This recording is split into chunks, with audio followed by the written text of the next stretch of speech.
and I walked on at University of Georgia as a linebacker, believe it or not, with Roquan Smith. We were freshmen together, and I learned very quickly in summer workouts that if Roquan is the linebacker type in the SEC, I am not going to play linebacker. You're tuned in to the Ross Tucker Football Podcast, guiding your gridiron journey, none other than your host, former NFL lineman, Ross Tucker.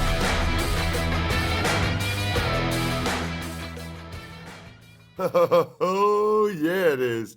But it's not just any Ross Tucker Football Podcast. It is our critically acclaimed Saturday sit-down. People are really liking these. You know, we had Jay Feely, we had Anthony Becht. Today, Nick Moore, going to go into what it's like to be an NFL long snapper. I mean, he got a crazy story. And there's a lot of very new things that I didn't even know about that they're doing with long snappers in the NFL. The only real news is that Jaden Daniels officially is not going to play for Washington. Other than that, let's dive into it with Nick Moore. The Big Show. Love conversations with any active players while they're in the middle of the season, but especially, I don't think we've ever done this. I mean, we've definitely had kickers on the show. I don't know if we've had a long snapper on the show to hear more about it. I'm fascinated by it. I'm jealous of these guys. I'm not going to lie. And we got one of the best in the league who's on one of the best teams in the league, Nick Moore, for the Baltimore Ravens. Nick, thanks so much for coming on the show, man. Appreciate it. Yeah, Ross, thank you, brother. Thanks for having me. Of course. All right. So what's interesting is, like, for the most part, quarterbacks, D linemen, you kind of know what their background is. You kind of know, like, okay, they grew up and they did this and they did that.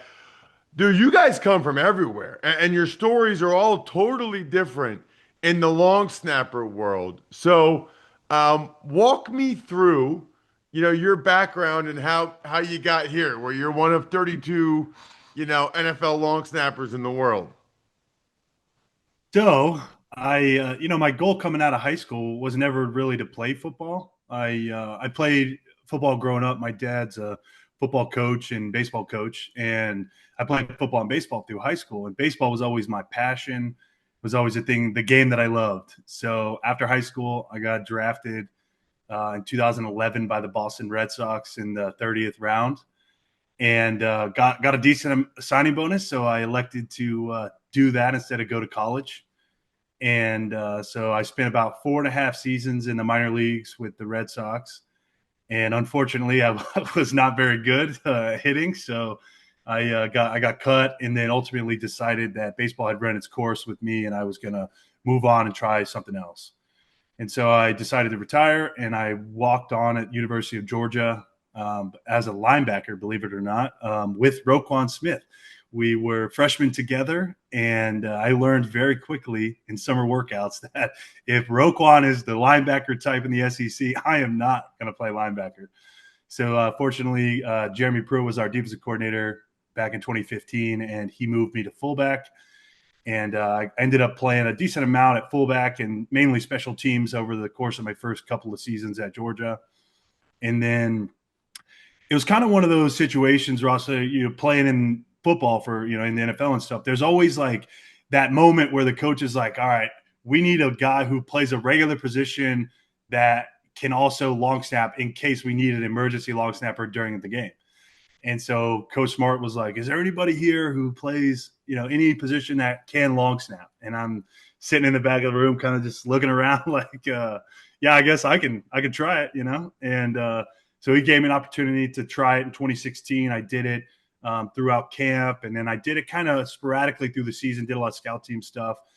And then my junior year, our starting long snapper had gotten hurt. And so he basically was like, it's your turn. Like, you're our next guy up. You're our next best option. So I ended up playing 3 games at the beginning of the season in 2017, and then got in one play in the national championship game that year against Alabama. And then moving into my senior year, Coach Smart I was still playing fullback. Technically, that was like my real position. And so Coach Smart was like, do you want to play fullback and long snapper, or do you want to just do the long snapping? And I was like, Coach, we don't really play a fullback here. We have, we had at the time we had Nick Chubb and Sony Michel, and like we're not really running a fullback. Like we got the two best running backs in college football. So I elected to stick to the long snapping gig. Again, never like had a plan to make it to the NFL, and so I played my all 14 games my senior year. Got fortunate enough to get invited to the Reese's Senior Bowl, and then did pro day. Didn't go to the combine, and had a decent amount of workouts, and then ultimately signed as a free agent to the New Orleans Saints.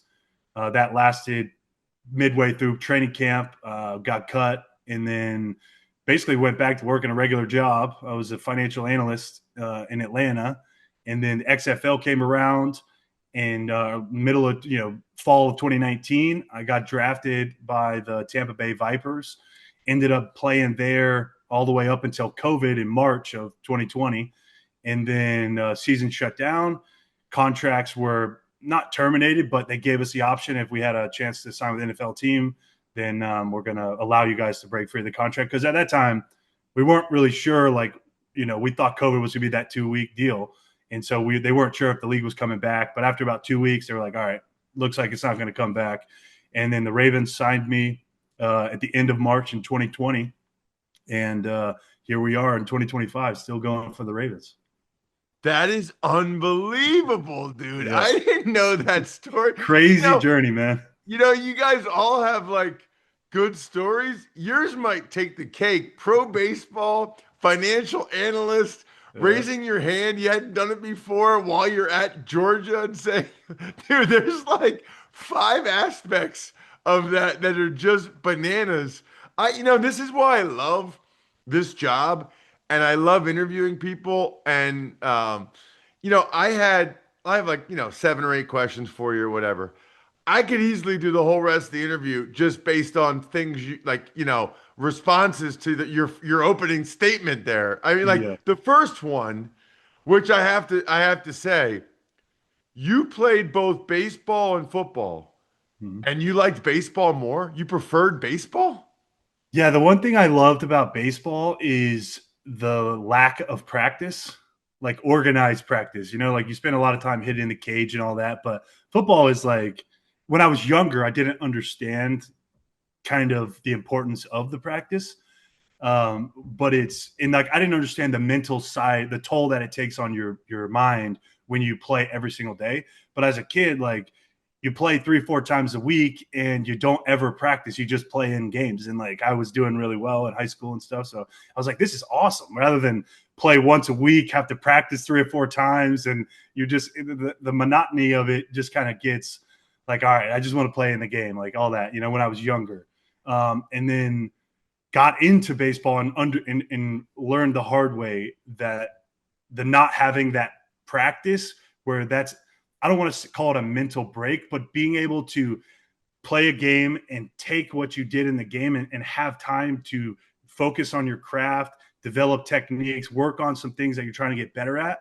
And baseball, there is like, you're working on stuff before the game, and then you're going to go try to implement, like if it's a new batting stance or a new hitting technique or fielding or throwing, whatever, you don't have a chance to really practice that. So it was very hard, but as a young kid, my role models were, grew up in Atlanta. So like Chipper Jones, when the Braves were hot. So like grew up watching Chipper Jones, Brian McCann, Derek Jeter, Barry Bonds, like all these phenom baseball players. I was like, I want to be like those kids when I get old, those guys when I'm older. So, baseball was always the dream for me. Wow. That's so it's interesting because there's a bunch of guys in Major League Baseball that played football. I'm always under the impression that like they liked football more. They just were either better at baseball, like Kyle Schwarber or JT Realmuto or whatever. I'm a Phillies fan. Or they just realized it was a better option for them, for financial or whatever, right? Like I'm amazed that someone like your high school baseball games, there's probably hardly anybody there, right? But then Friday Night Yeah. Lights were probably awesome. You're like flying Yeah. around, laying people out. Like I'm amazed that people can like high school baseball more than high school football, Well, especially in Georgia. the games in football I loved. Like the high school I went to at the time and was the biggest high school in the state of Georgia. We were 5A. That was as high as we got. we won the state championship. Like that, my senior year, those are my memories from high school, but the games were unbelievable. And like we sold out every game. We had, close to 10,000 probably at every game. And like, it was just so much fun. Like those are my fondest memories of my time in high school. And I'm really close with a lot of those guys that I grew up with and I played with through high school. But the practice aspect of it, and also like I played safety in high school, but like my body type is not, obviously I'm not a safety. I'm 260 pounds now, but at the time in high school, I was like 200. I started as a sophomore. Like I was playing safety, but I knew like my path to the next level would have been at linebacker or something else or fullback. And I'm not the most physical guy. I'm not Pat Ricard. Like he loves blocking. I'm not Roquan Smith, like loves getting in there and stopping the run. I like the off the ball, like Kyle Hamilton type, even though he's a great tackler. That's where I felt like I was better mentality, like with my personality fit better there. Okay, you I don't didn't love the have violence. attributes. You don't love Yeah. the contact. No, I mean, I don't shy away from it, but I don't like, I'm not like Rowe where he's choosing violence basically every play. I don't necessarily do the same thing. More great stuff right after this. Man, I can't emphasize enough how awesome it is to be able to get tickets that are the guaranteed lowest price, and all the pricing, all the fees are included. That's what my friends at the Game Time app have done, which is why I'm such a huge, huge fan. I mean, they have tickets for as low as $100. Check out the closest NFL game to you or college football game. I think you'd be surprised at how inexpensive they can be, especially when you download the Game Time app, create an account, and use code Ross to get $20 off your first purchase. Terms apply. Here's what I'm going to do. I'm guaranteeing that the winner this week is someone that uses the Game Time app. So create an account, redeem code ROSS for $20 off. Swipe, tap, ticket, go. Download the Game Time app today. After you make your purchase, forward it to me, ross@rosstucker.com. Got a text recently from a buddy that was up in Buffalo for that Ravens game, and he saw a bunch of Labatt Blues and Labatt Blue Lights. He asked how many he should drink before the game, and I said, all of them. And then go to rewards.labattusa.com, upload your receipt, and get awesome gear. Like the cooler backpack is one of the coolest things I've ever had in my life. The mini fridge is incredible. Buy beer, get gear. Rewards.labattusa.com.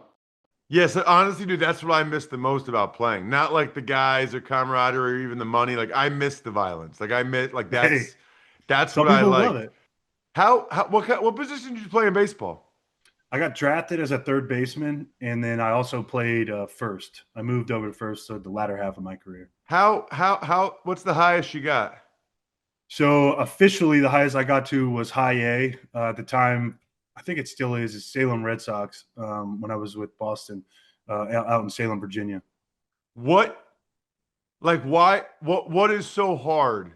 For you, it was hitting. What was so hard about it? Because obviously you were very good in high school. Yeah, I think at a certain point, like it became more mental than physical.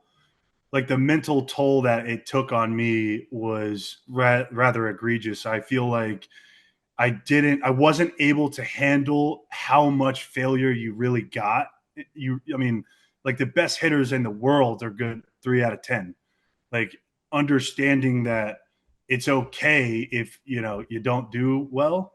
And I had a really difficult time early in my career being able to overcome that adversity. And ultimately, I think, I didn't know it at the time, but I think now going through that has led me to kind of get to where I'm at. And, obviously when you're facing like, for instance, my first ever professional at bat, the left-handed pitcher throwing 103 miles an hour, like it's a totally different animal. And I don't know how they do it. I mean, I had some success, like very small spurts of success, but overall, man, I really struggled offensively. I was pretty good defensively.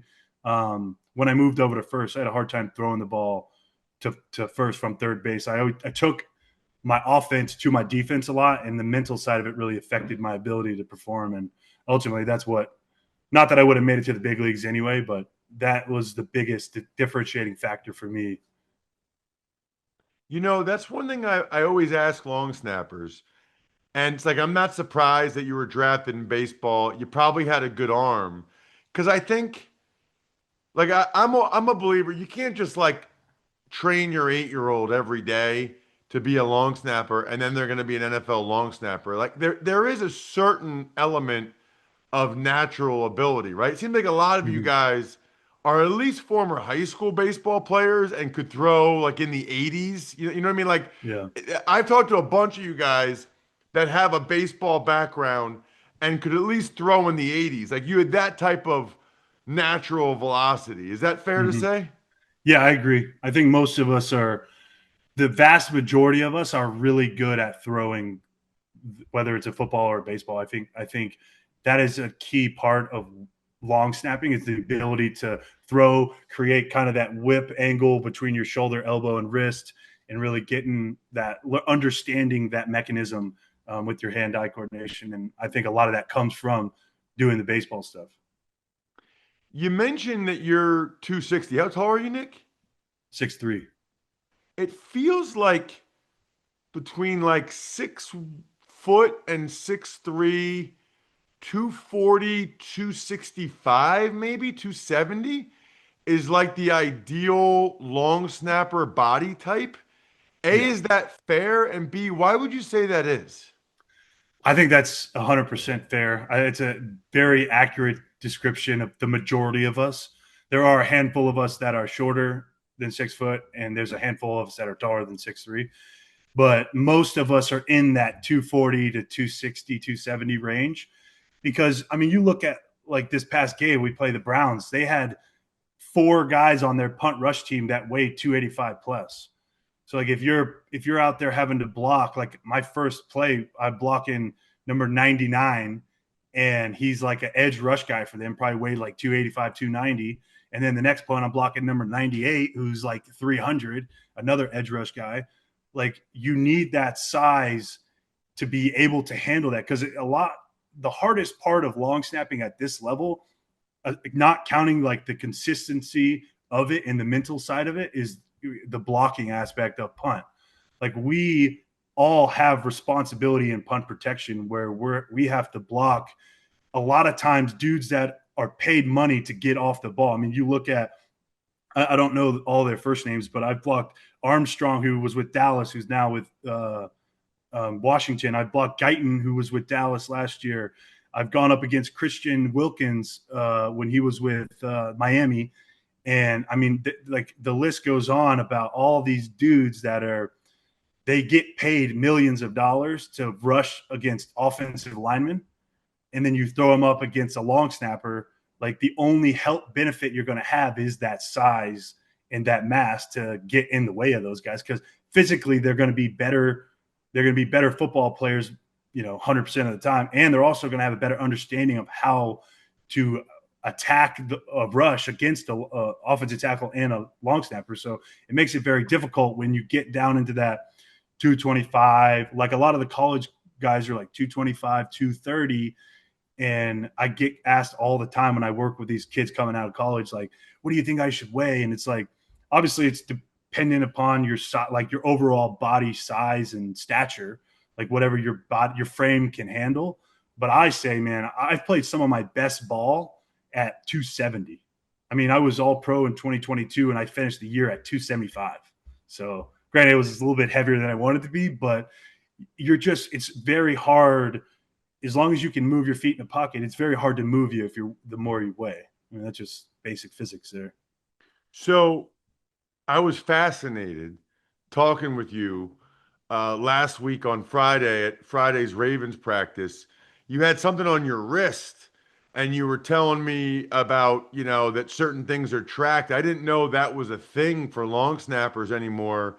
Or not anymore. I didn't know there was a thing for long snappers ever. Like, we all know about the next gen stats and Mm-hmm. how fast guys are moving and whatever you guys wear on your shoulders, whatever those things are called that we didn't have. I guess I'm that old.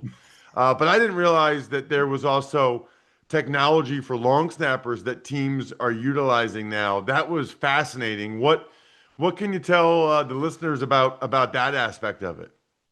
So we use similar to the catapult that every team is required to wear, whether it's a vest or on your shoulder pads.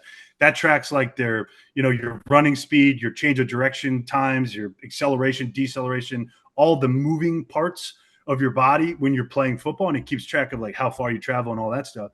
So for me, like I don't get a ton of yardage because I don't. My job doesn't require me to run a whole lot. So like I wear the catapult, but it doesn't help me in my job. Like I can understand it helping like a wide receiver, like how fast does he get out of his break and all that. But for me, everything I do is right here. So it's all in the wrist. So our sports science guy that we have with the Ravens is Sam Rosengarten. And I don't know how long we've had it all together, but I've been wearing it since I got here in 2020. And basically I it's similar to the Whoop. I tape the kind of right on top here. I just tape it over my wrist and it tracks how fast my hand speed is. It keeps track of the number of reps that I do with my snaps. It keeps track of how quickly I get rid of the ball.